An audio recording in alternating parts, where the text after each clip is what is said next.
Melhor, né? Então, a gente vai falar sobre coerência interna, presença e mudanças reais. E antes da gente começar, eu queria só trazer uma reflexão, né, sobre o que é coerência. Então, o que vocês entendem por coerência na vida, né? Quando a gente fala de uma vida em coerência, nesse alinhamento,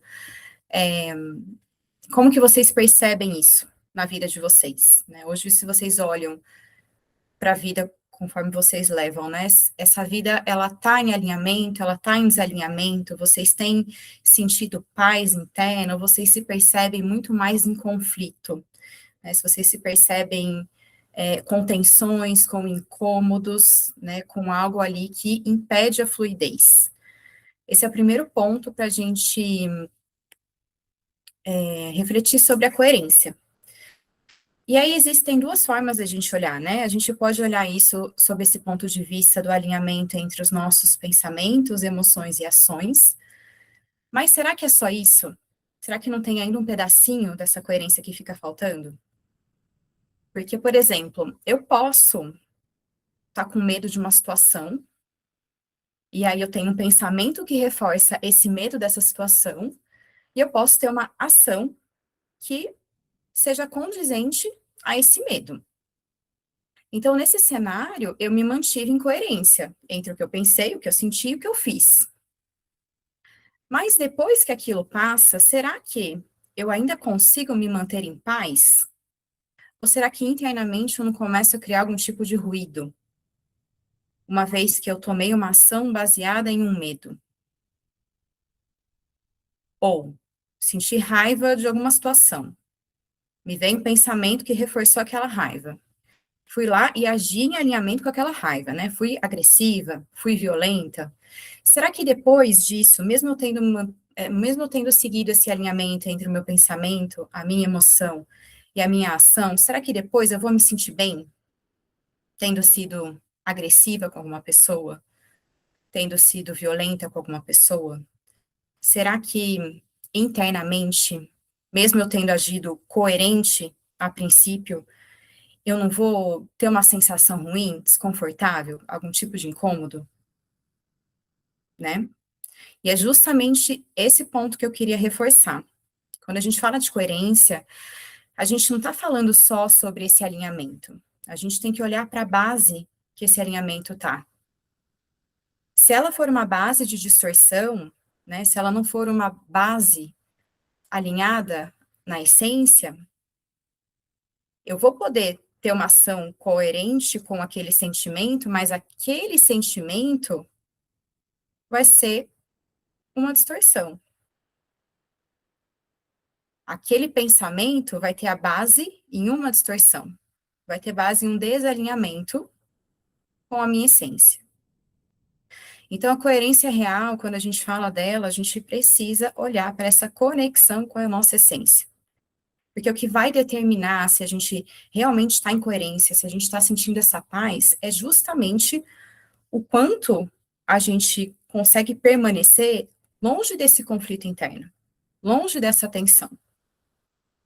E nós fomos projetados, né, aqui nessa experiência, para seguir a conexão com a nossa essência.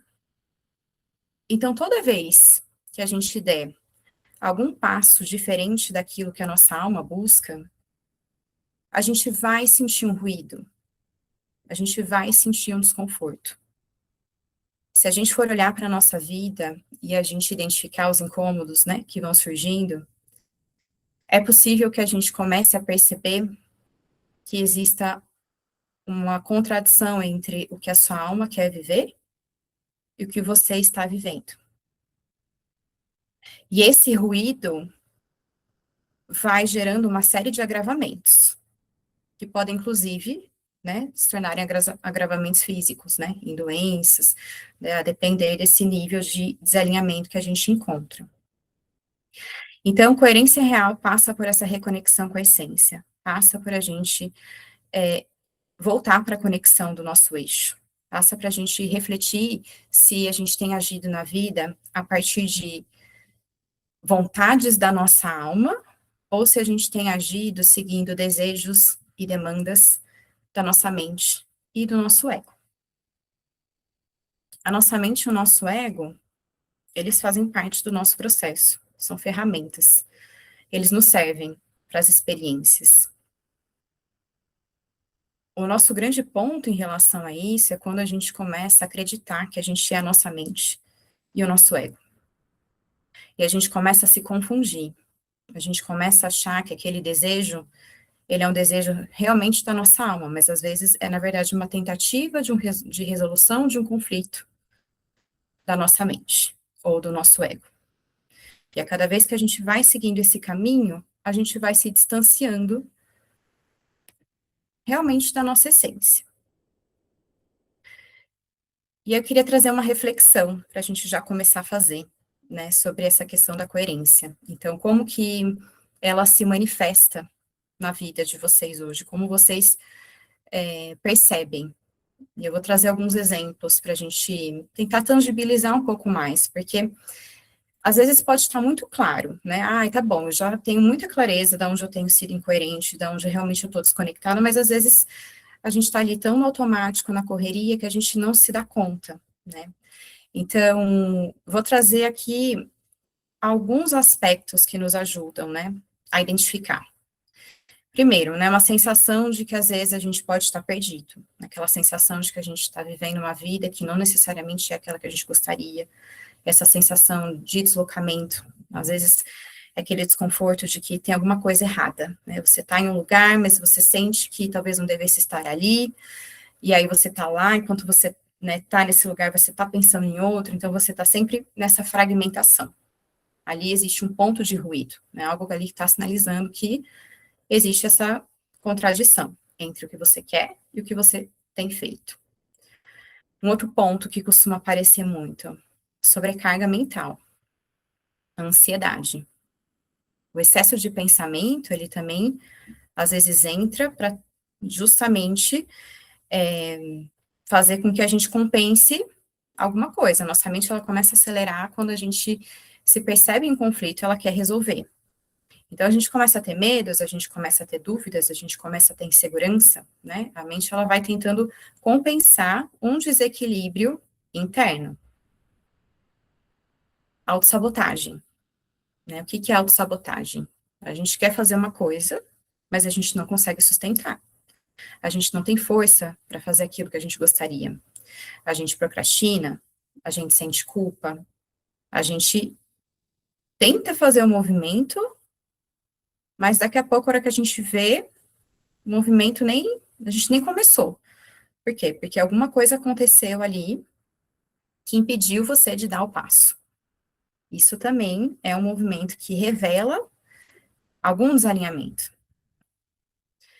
É uma sensação de você não ser você mesmo, como se você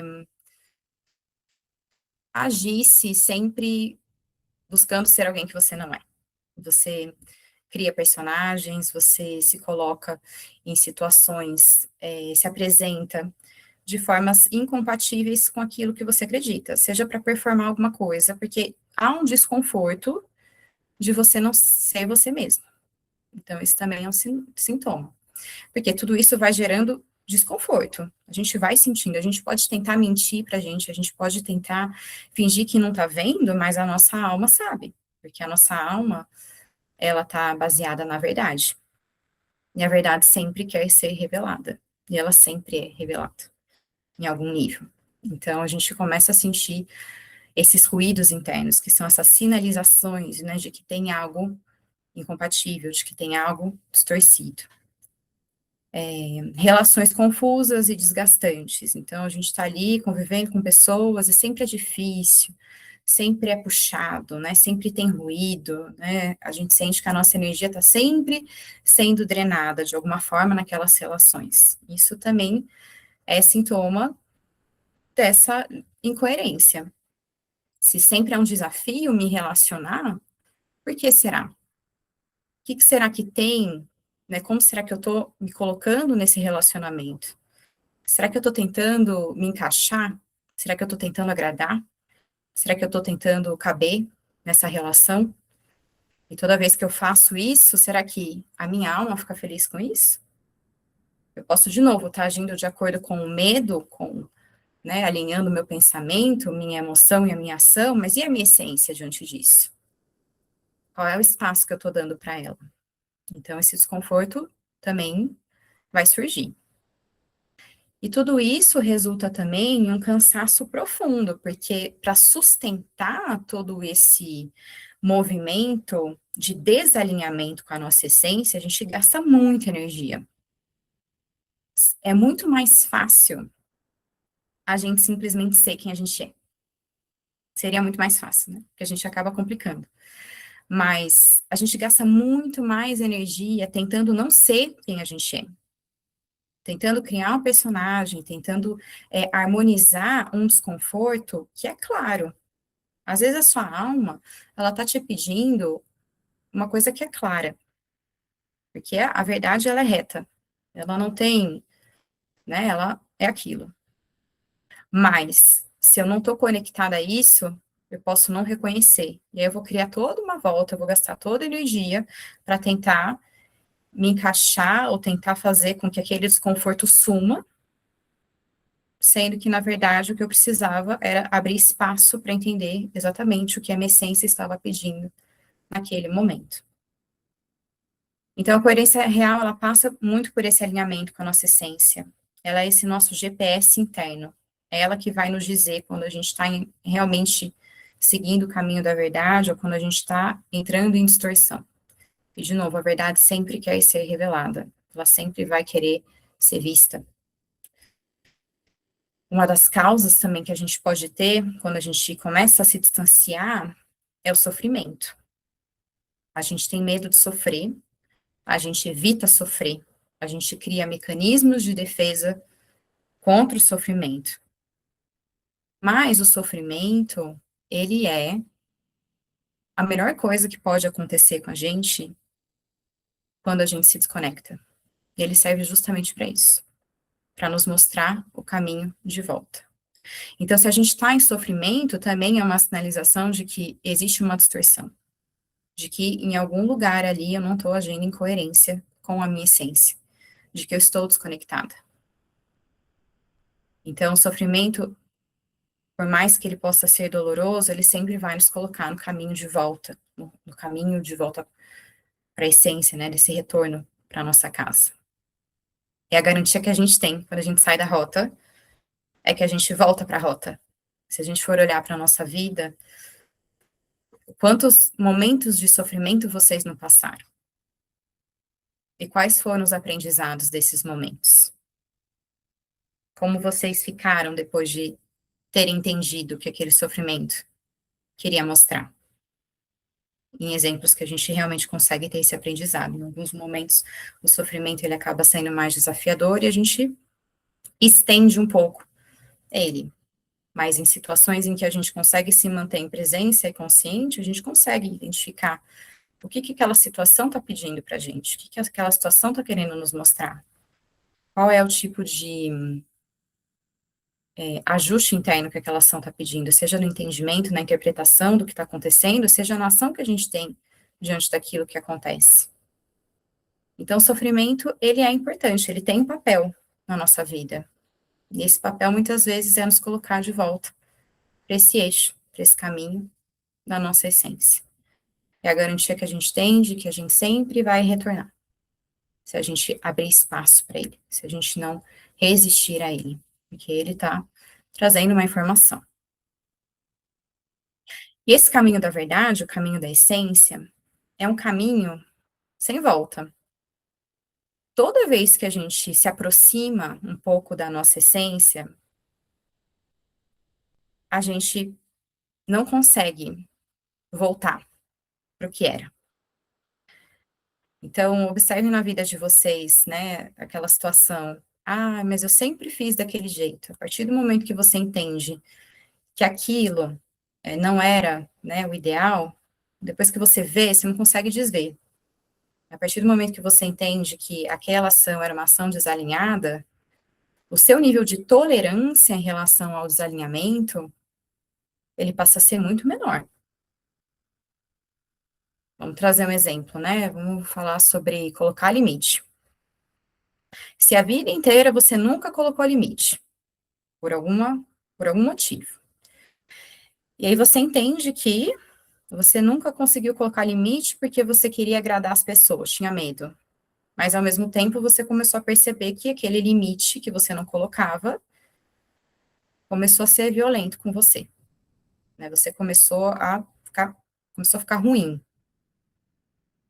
Essa sensação, depois que você entra em contato, né, de que não colocar o limite não é alinhado, essa sensação ela fica muito mais intensa.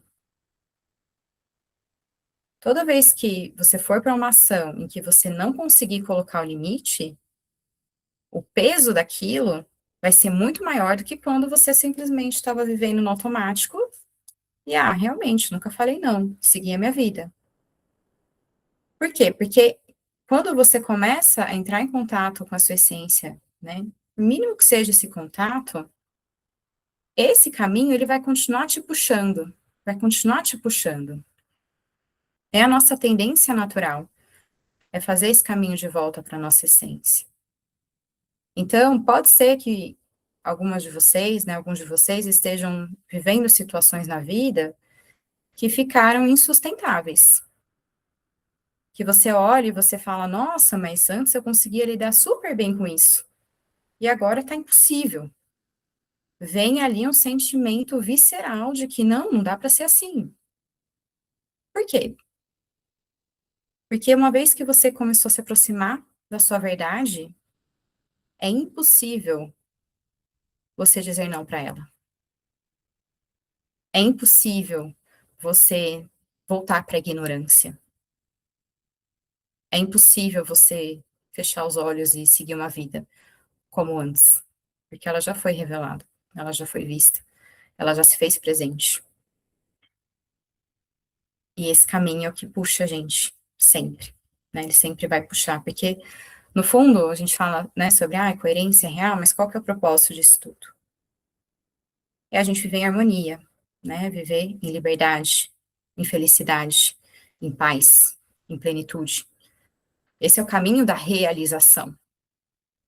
Se eu estou distante desse caminho, eu estou no sofrimento. Se eu estou no sofrimento, é porque eu estou vivendo uma distorção. Eu estou longe da minha verdade. Então eu vou, de alguma forma, sofrer para poder voltar para essa rota. Certo? Tá claro até aqui? Alguém tem alguma dúvida? Vocês podem comentar também, quem tiver alguma consideração. Tá? Então, as causas, né, da nossa incoerência, do nosso sofrimento, elas estão relacionadas a esse distanciamento com a nossa essência. E uma identificação com aquilo que a gente não é, certo? Porque a nossa essência ela é verdadeira, ela representa o que a gente é. Mas se a gente está sofrendo é porque a gente acredita que a gente é uma coisa que a gente não é. Que a gente está acreditando em uma coisa que não é a nossa essência. E o que é isso que a gente acredita? É na nossa mente, que cria a interpretação, que cria a narrativa, e o nosso ego que traz esse senso do eu. De novo, são duas ferramentas necessárias para o nosso processo, mas se a gente se apega e se a gente acredita que a gente é o que a história que a nossa mente conta e o que o nosso ego também traz, a gente esquece a essência e a gente entra de novo nesse desalinhamento, nessa distorção. Então, essa identificação com mente e ego é o que rompe a nossa conexão com a nossa essência. Se a gente está em conexão com a nossa essência, a gente faz com que a nossa mente e o nosso ego sirvam à nossa essência. Então, a nossa relação com o mundo passa a ser diferente. As suas ações, elas partem do seu eixo e não mais da distorção. E aí você começa a ter uma outra relação com mente e ego. Certo? E a mente e o ego, eles trabalham muito com mecanismos de defesa, de proteção. O ego quer proteger a sua individualidade. Ele quer ser especial, ele quer dizer, eu existo. Então, ele vai buscar esse reconhecimento, esse especialismo. E cada vez que ele não tiver esse reconhecimento, ele vai sofrer. Então, muitas vezes, as demandas que a gente tem são demandas desse ego, que estão, que ainda não estão servindo à essência. E a nossa mente? Nossa mente vai criar um enredo, é crença, né? Toda a nossa estrutura de crença, ela está armazenada nessa estrutura mental, da mente. Se eu acredito que eu não tenho valor, eu vou viver uma experiência e eu vou sofrer porque eu vou confirmar aquela narrativa. Eu vou viver a vida e eu vou vivenciar algumas situações que eu vou entender que, ah, não, isso aqui então reforça que eu não tenho valor. E aí eu vou entrar nesse sofrimento.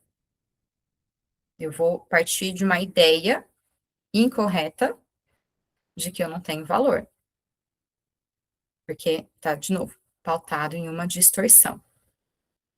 A nossa essência, ela é completa. Ela é pura. Ela já tem tudo dentro dela. Ela não precisa de nada. E a gente pode traduzir isso como a centelha divina, como eu superior, como self, não importa o nome que a gente queira dar. Mas é um impulso de vida que existe dentro da gente, que é puro, que só quer se expressar na sua forma mais autêntica. A nossa essência, ela tem vontade, essa vontade de expressão. O ego, ele tem desejo. E o desejo, ele parte de uma falta. A essência, não falta nada. Ela é inteira. Ela é completa. O ego acha que falta. Ele tenta resolver essa falta buscando os excessos. Certo? E o que que atrapalha mais esse caminho de retorno à essência? O que que vocês acham que atrapalha? Que mantém a gente nessa desconexão, nessa identificação com mente e ego?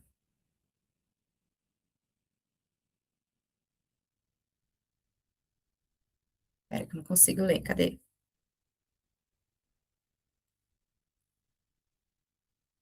Eita, gente, travou aqui.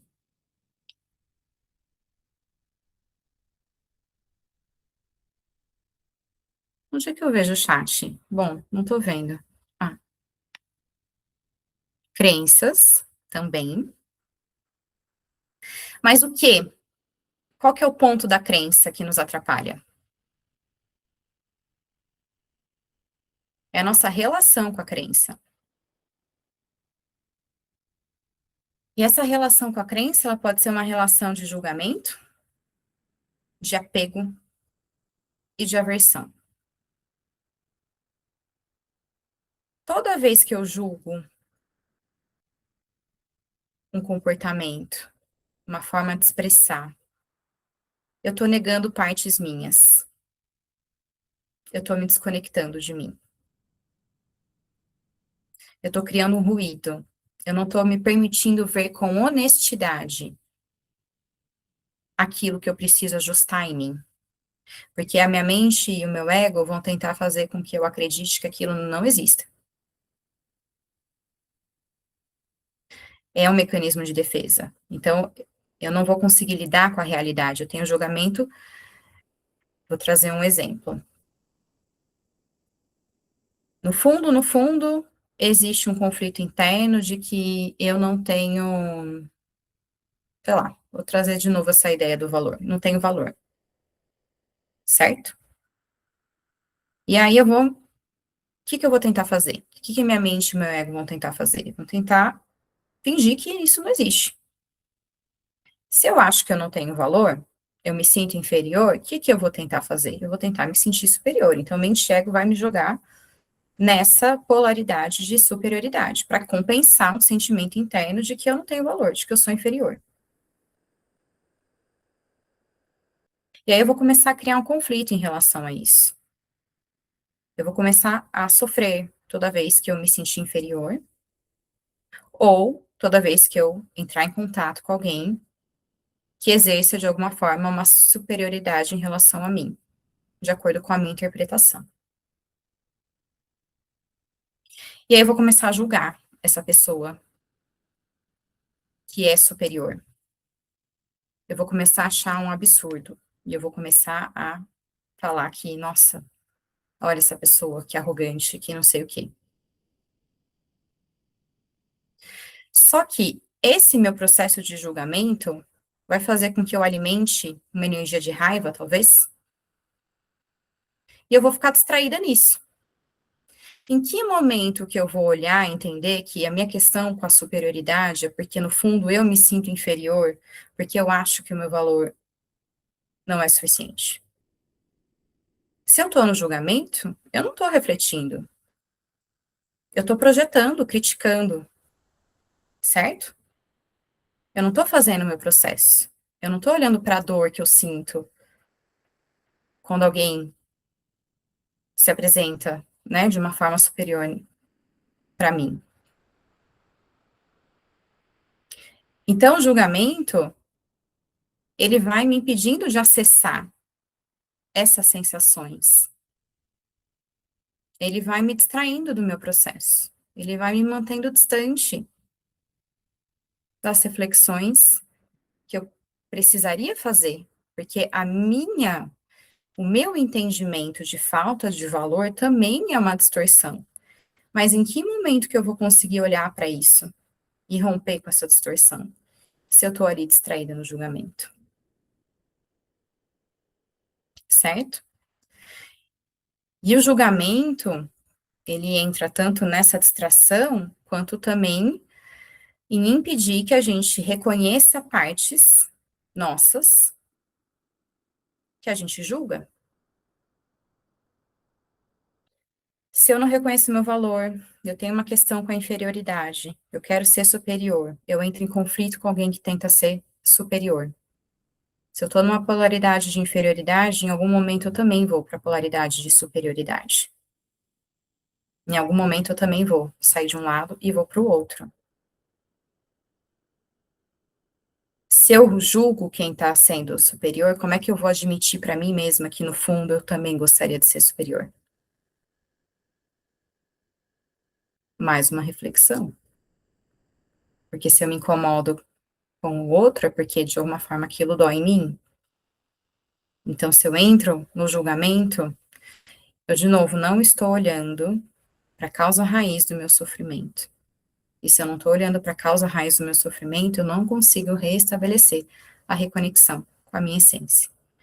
Então, não julgar é um dos primeiros passos para a gente começar a olhar para o nosso processo com muito mais honestidade, para entender o que é que está me afastando da minha essência, o que é que tem feito com que eu fique desconectada, quais são os enredos que eu me prendi, quais são os desejos que o meu ego quer e que eu não estou olhando com honestidade para eles. Porque se eu não olho com honestidade, de novo, eu não vou buscar resolver esse conflito em mim. Eu vou partir para uma busca incessante de realização daquilo. E quando eu realizar, talvez aquilo não me preencha. Então, o julgamento é um dos pontos que nos afasta. Apegos e aversões. Se eu tenho apego, eu também começo a me afastar. Eu tenho apego a quê? Às crenças. Ah, eu acredito que eu sou uma pessoa maravilhosa. E aí eu me apego a isso.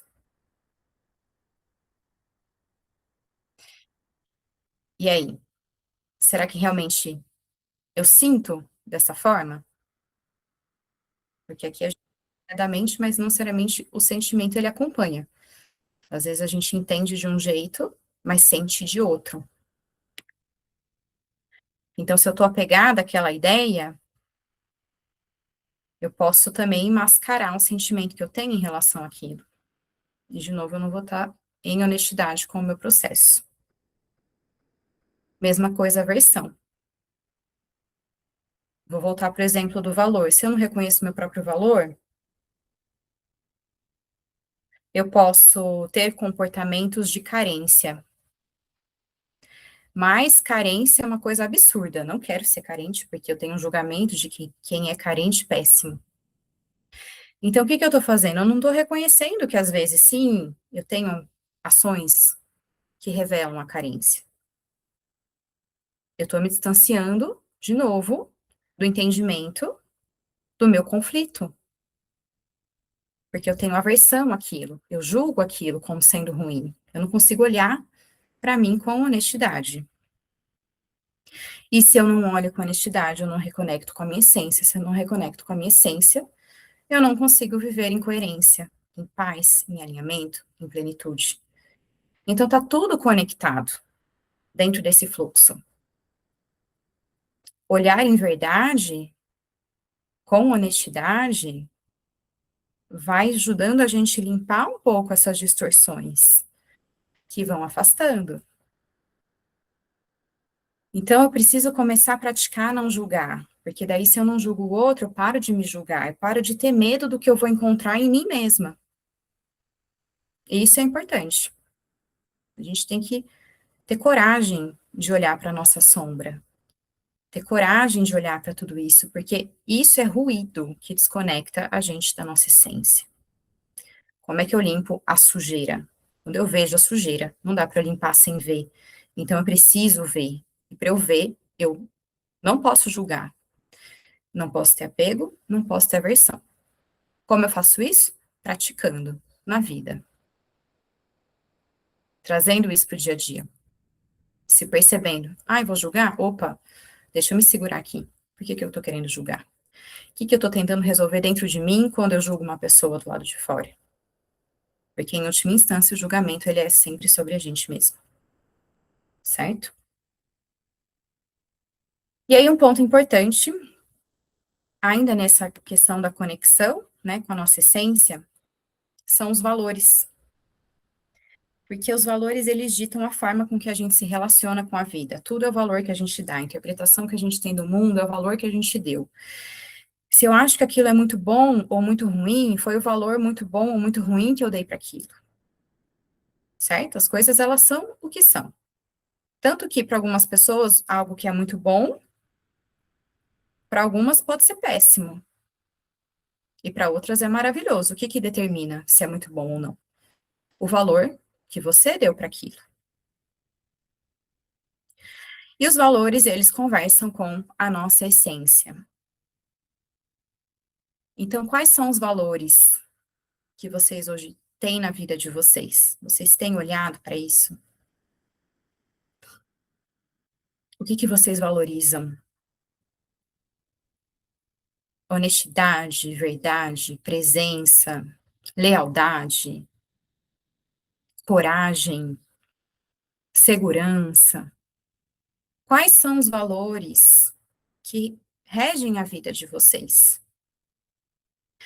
Essa reflexão dentro desse processo de reconexão é extremamente importante, porque eu posso ter valores e eu posso estar em conflito com esses valores. Eu posso valorizar a honestidade, mas na prática eu saio por aí contando mentira. Como é que eu vou estar? Em paz ou em conflito? Se eu valorizo a honestidade e eu não consigo ser honesta. Então, olhar para esses valores também já vai nos ajudando a entender onde é que a gente começa a entrar em conflito. E os valores não precisam ser algo que a gente já tenha integrado 100%. Às vezes pode ser alguma coisa que a gente queira desenvolver, mas que a gente ainda vai entrar em um processo para desenvolvimento deles. E tá tudo certo. O importante é a gente reconhecer onde no processo a gente está, para que isso não se torne um ruído interno. Eu posso ter como valor, por exemplo, a liberdade, mas eu não consigo permitir que o outro escolha o que ele quer. Então, como que eu tô? Em conflito? Com a liberdade. com a forma com que eu manifesto e expresso liberdade na minha vida. A partir do momento que eu não permito que o outro tenha a opinião dele, que eu fique irritada quando ele tá falando alguma coisa que é contrária àquilo que eu penso. Mas se eu consigo ter clareza, eu consigo entender, nossa, falta isso então para eu estar em paz comigo. Porque às vezes a gente está nesse ruído e a gente não se dá conta que a gente está querendo uma coisa e fazendo outra. A gente não está agindo em coerência com aquilo que a gente de fato acredita.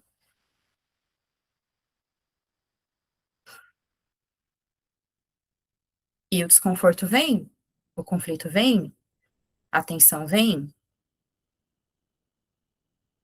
E muitas vezes esses valores, eles são valores da nossa alma, mas eles também podem se expressar na nossa vida de formas um pouco ruidosas. Podem ser, vou trazer aqui um exemplo. Eu posso ter um valor de segurança. Segurança é importante para mim. A minha alma busca segurança. A segurança pode ser manifestada de diferentes formas. Eu posso manifestar segurança me trancando dentro de casa, com medo de sair para não ser assaltada. Ou eu posso manifestar segurança em um processo de reconexão profunda comigo, em que eu reconheço que eu sou parte de um todo, em que eu estou conectada, e que nada de ruim pode acontecer comigo, porque eu estou segura dentro da minha fé.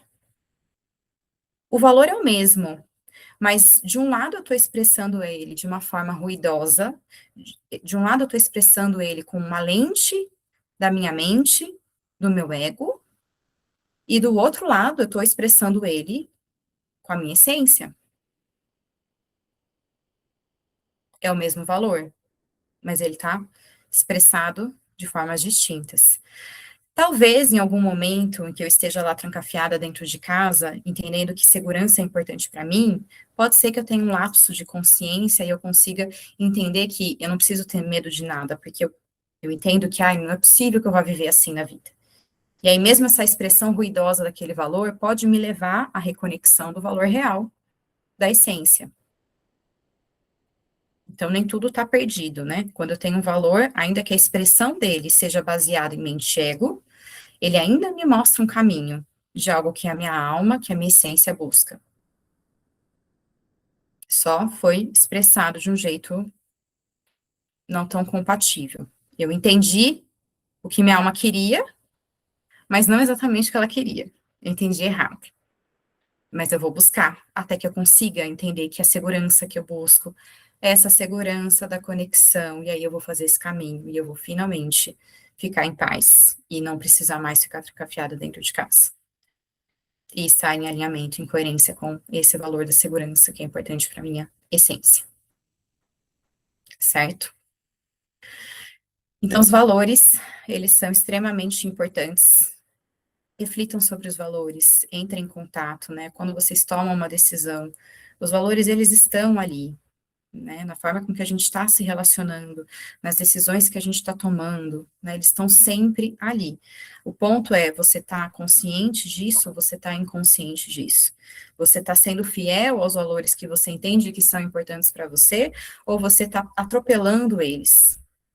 E, de novo, se você atropelar, você vai sentir desconforto, vai sentir conflito, o que não é ruim, porque é sinalização para esse entendimento mais profundo, para essa reconexão com esse eixo, com essa essência, tá? E aí a gente avança para o segundo ponto importante, né? Eu falei, né? Coerência interna. Pilar 1. Como que a gente começa, né, a incluir isso? Pode falar, Sônia. A Sônia levantou a mão, quer abrir o microfone? Desculpa, foi sem querer. Sem problemas. Tô vendo aqui até uma questão da Viviane no chat, né? Se pode haver conflito entre os valores. Total. Principalmente se eu estou expressando no nível mente-ego. Eles podem coexistir. A liberdade pode coexistir com a segurança. Mas se o meu entendimento de segurança for essa segurança de mente-ego, que eu vou ficar trancafiada dentro de casa, como é que eu vou ter liberdade? Não vou. Então, parece que é incompatível. Mas, se a segurança for essa segurança interna, né, baseada na conexão, de que, nada, né, de que não precisamos ter medo de nada, eu me sinto muito mais livre para viver. Então, nesse caso, eles coexistem. Se eles estão em conflito, pode ser que eu esteja tendo uma interpretação equivocada. Ou então, baseada em mente e ego. E aí a gente tem que mergulhar para entender, né, onde é que está a distorção disso. Certo? Mas vamos para a parte da presença. A parte da presença, eu trouxe aqui não julgar, olhar para apego e aversão, que tudo isso nos desconecta da nossa essência, mas a gente só consegue fazer tudo isso se a gente pratica presença. E o que é a presença? A presença é estar no observador. A presença é você ser testemunha de você mesmo. É você se perceber na vida, nas experiências. É você estar em conexão não só com o que a sua mente está pensando, mas com o que o seu corpo está sentindo naquele momento. Porque se eu quero mudar, eu preciso entender a minha ação automática. Eu preciso parar a ação automática, eu preciso parar a reação. Eu só consigo fazer isso se eu estiver atenta, se eu estiver observando, se eu estiver em presença. Se eu estou no automático, eu estou reagindo. Alguém me fechou no trânsito, xinguei a pessoa. Reagi. Aí depois eu vou ficar me sentindo mal porque eu fui grosseira com uma pessoa. Xinguei a 8ª geração dela. Vou ser incoerente com o que a minha alma, no fundo, deseja, a minha essência. A nossa essência, ela é pacífica. Então, mesmo eu tendo xingado, descontado a minha raiva, eu vou ter um ruídozinho interno. Aquilo, em algum lugar, vai tirar uma certa energia minha. Mas, se eu tô no trânsito, em atenção, no observador, a pessoa me fecha. Eu posso até sentir a raiva, mas eu respiro e eu escolho o que fazer com aquilo. Se eu vou xingar a pessoa, ou se eu vou respirar fundo e, não, tá tudo certo, vou seguir aqui a vida. Eu preciso de um espaçamento entre a ação do outro e a minha ação, para que ela não seja uma reação, para que ela seja uma escolha consciente. E é a presença que leva a gente para isso. É estar no observador. É não reagir a partir do que a gente sente. É observar o que a gente sente e escolher o que a gente quer fazer. É aí que a gente começa a quebrar o automático. Eu preciso estar em presença. E eu posso estar em presença aqui percebendo várias coisas. Eu posso estar ali numa situação, falando com uma pessoa, percebendo a raiva que eu começo a ter, ou como eu começo a me contrair, porque aquilo de alguma forma parece uma ofensa. Eu consigo me perceber naquele processo. E aí eu vou treinando. Quando eu me sinto assim, o que eu faço? Como é que eu vou traduzindo isso em ações novas? Então, a presença, ela realmente ela é a chave de tudo, porque é na presença que a gente identifica a distorção, né? Essa integração da nossa mente com o corpo.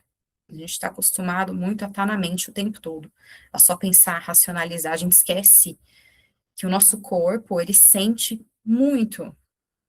Quando a gente está na frente de uma pessoa, a gente está captando milhares de informações. O corpo está dando sinal, às vezes você está falando, a pessoa está te contando uma história, você sente que aquilo não faz sentido.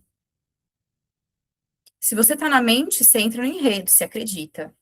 Se você está no corpo, você começa a perceber que entre o que a pessoa diz, que você entende, o que você sente, tem um distanciamento. Então, ser testemunha desse nosso processo é o que nos ajuda a interromper o automático. É agir nesse espaçamento entre a nossa ação e a nossa reação. No silêncio, nessa pausa, nesse respiro, né? As coisas acontecem no entre inspirar e expirar, entre estar acordado e estar dormindo. Tudo é um entre, a vida é um entre nascer e morrer é um entre. A gente vive nesse, né, que é chamado de bardo, né, nessa passagem. Então, e é nessa passagem que a gente tem condições de mudar o que a gente quer. Mas presença também é prática diária, porque a gente vai para o automático. E a gente precisa ter atenção e perceber quando a gente sai do automático. Como é que eu volto para o automático? Quando eu me distraio. Mas se eu perceber que eu estou no automático, o que eu faço? Quando eu percebo, eu já voltei, eu já saí do automático. Eu já voltei para esse estado. E não importa quantas vezes a gente saia. O importante é a gente saber voltar. Porque a gente vai sair, uma das leis da vida é a impermanência, que significa que não dá para a gente sustentar a presença o tempo todo. A gente nem foi projetado para isso. Então, também não dá para a gente ir para a ilusão de, não, claro, vou ficar em presença agora, percebo tudo. A gente vai se distrair. Isso é parte do processo. Mas a gente treina para voltar. A gente treina para voltar. E a gente volta quantas vezes for necessário. Até que a gente consiga criar novos caminhos de fazer aquilo que a gente quer. Até que a gente consiga enfraquecer o automático, trazer uma nova ação e fazer com que essa nova ação vire o seu novo automático. Fique tão natural que isso já está integrado. Então, se eu estou ali num ruído de uma situação, vou trazer de novo o exemplo de colocar limites. Às vezes, né, é um desafio recorrente. Eu não consigo ali dizer não para uma pessoa, porque eu quero agradar. Mas eu já reconheci internamente que isso não é a minha expressão. Não quero, né? Minha essência, ela quer ser vista inteira, ela não quer caber nas relações. Então, eu tô ali diante de uma situação, eu senti o desconforto de não colocar o limite, se eu tiver em presença, eu consigo, naquele momento, agir diferente. O meu automático seria dizer sim, isso teria um custo. Se eu estou em presença, eu sinto o desconforto na hora e eu consigo ter uma ação nova. E aí, um outro ponto importante, né, que eu tô falando disso, como sentir é bom, né? Como sentir o desconforto é bom. A gente começa a criar uma certa aversão a sentir o que não é tão gostoso, só que às vezes isso é uma informação. Às vezes isso é uma sinalização. Não é ruim eu sentir o desconforto, porque às vezes é esse desconforto que está mostrando que eu preciso fazer diferente. E ele não vai se esgotar enquanto eu não agir diferente. Certo?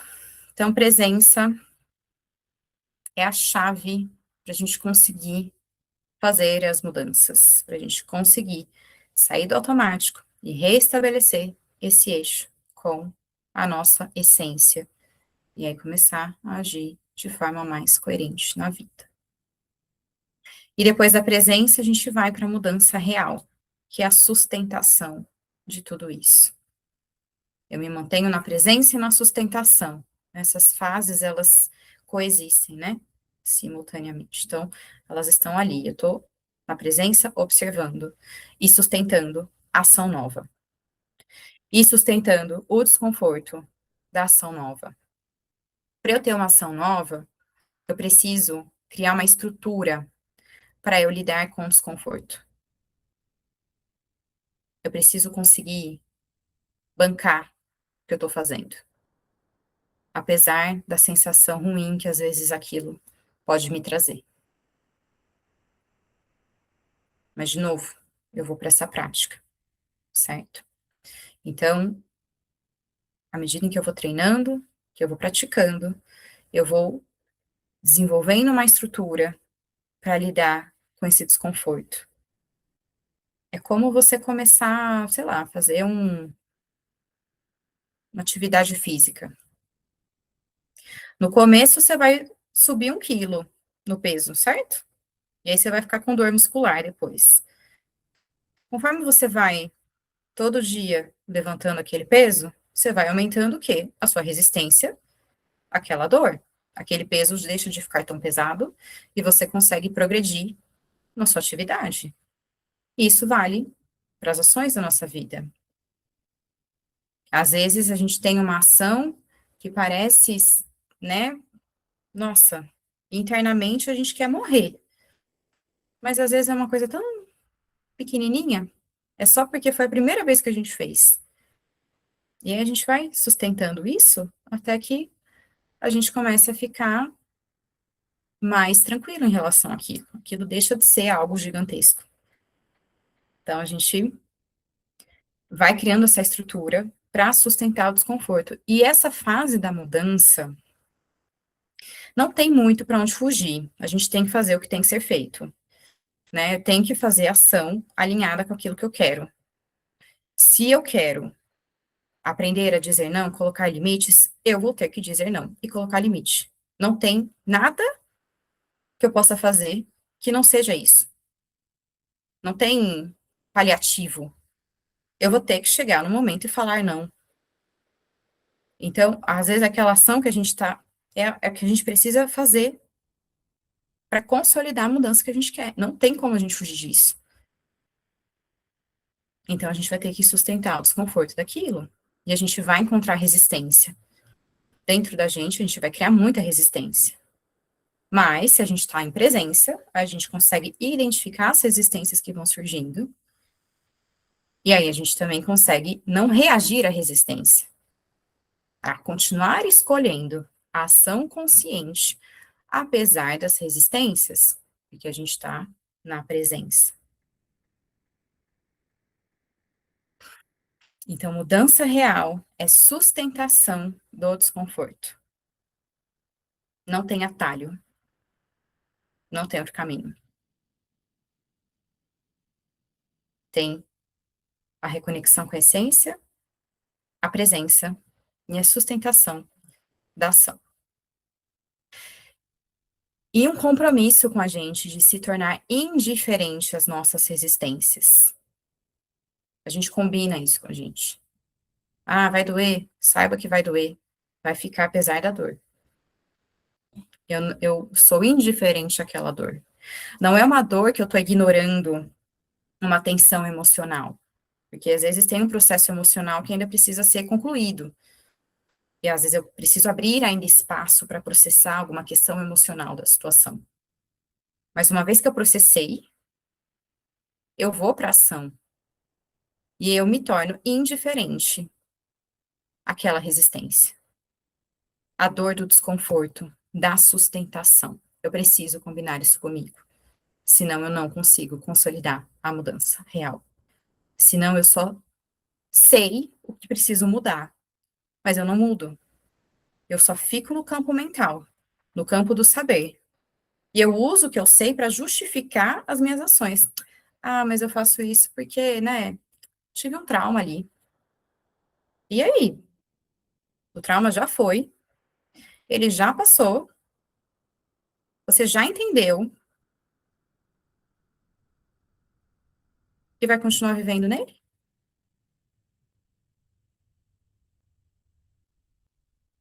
Será que a gente consegue deitar a cabeça no travesseiro, em paz, com isso? Ou será que a nossa alma, a nossa essência não vai começar a disparar desconforto, sinalizando que, opa, não, faltou a última etapa do processo, consolidar a mudança, progresso, a evolução. É a última ponta, é onde a gente consolida o processo de crescimento. Senão, até então, ele fica travado no entendimento. certo? Alguém tem alguma dúvida? Quer compartilhar alguma coisa? Algum comentário em relação a tudo isso? Ficou claro essa construção entre o que é a coerência interna, o que que atrapalha, né? Como que a gente consegue construir um pouco esse retorno para essa essência e consolidar as mudanças que a gente quer fazer na vida?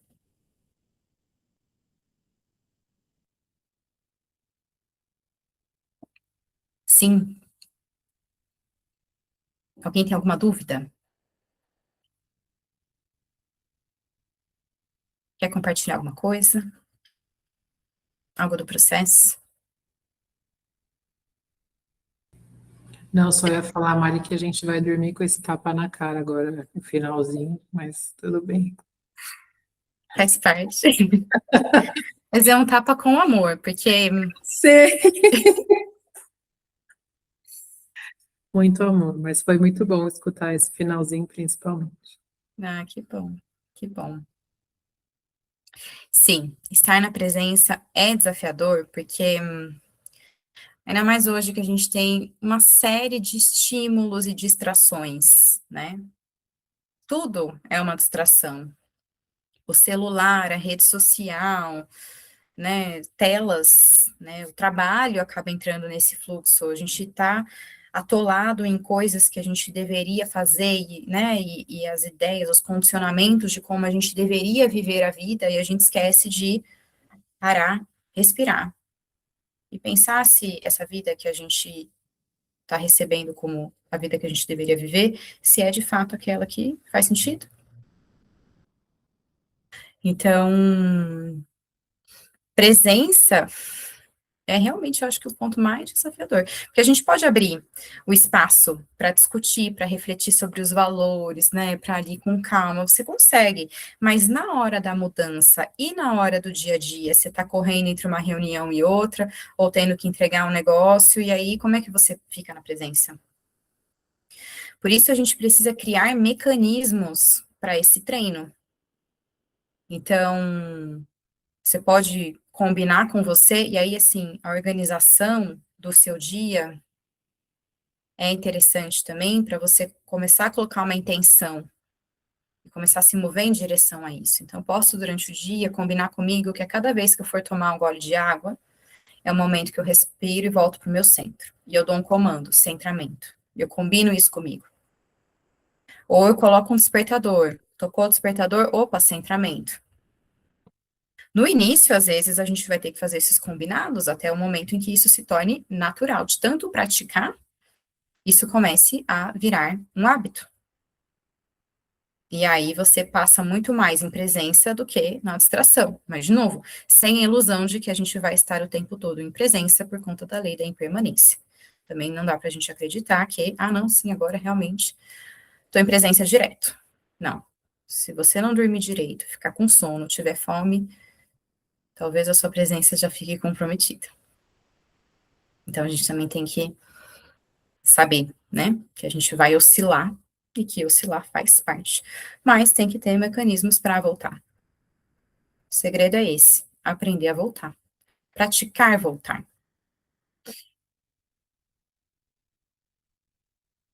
Encontrar práticas que nos ajudem nesse treino.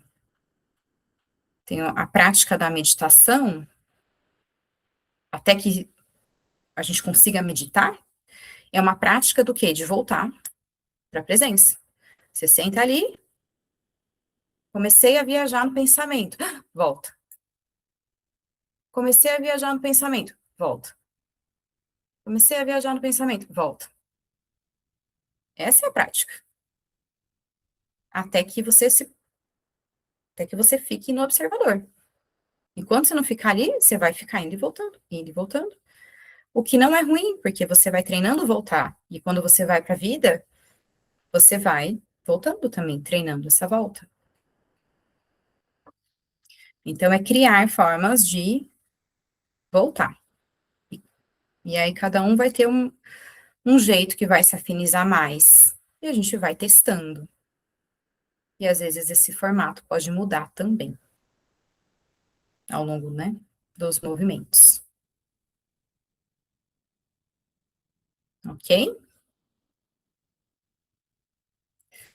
Mais alguma dúvida? Então, gente, a aula de hoje foi sobre isso. Isso foi esse momento para a gente refletir sobre a nossa coerência, para a gente entender mais ou menos como que a gente consegue praticar e sustentar essa reconexão ao longo dos nossos dias. Eu quero aproveitar e deixar um convite, né, para quem estiver aqui ou for assistir a aula depois.